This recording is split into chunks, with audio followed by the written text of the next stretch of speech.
France, eh bien, le bureau politique du PSU s'est réuni pendant 2 jours à Paris.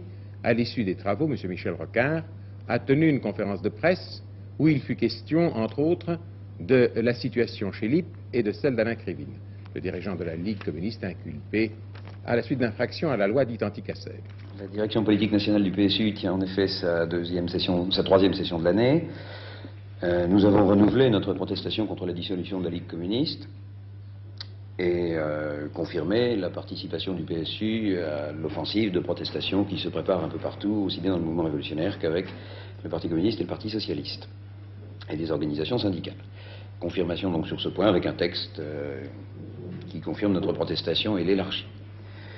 Nous avons également abordé le problème de LIP pour confirmer le soutien que le PSU apporte à la lutte des travailleurs de LIP, soutien par l'explication politique du sens de leur lutte, et soutien matériel par la contribution à l'appui pour les aider à vendre des montres. Nous souhaiterions d'ailleurs n'être pas seuls à le faire. Je pense que l'ensemble des autres partis et forces syndicales devraient le faire aussi. Je suis tout de même frappé du durcissement du régime, du caractère triomphant de cette droite réactionnaire et autoritaire qui a le mépris le plus profond de la culture, le mépris du seul débat démocratique, le mépris de la revendication syndicale.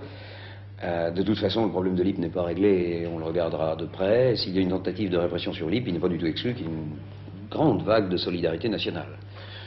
Faire des pronostics plus précis est très difficile. Un autre problème, l'inflation s'emballe beaucoup, et les grèves d'août 1953 avaient montré que même en vacances, les gens peuvent très bien montrer qu'ils en ont assez d'une certaine situation. C'est pas impossible, mais enfin, il n'y a pas de pronostic sûr.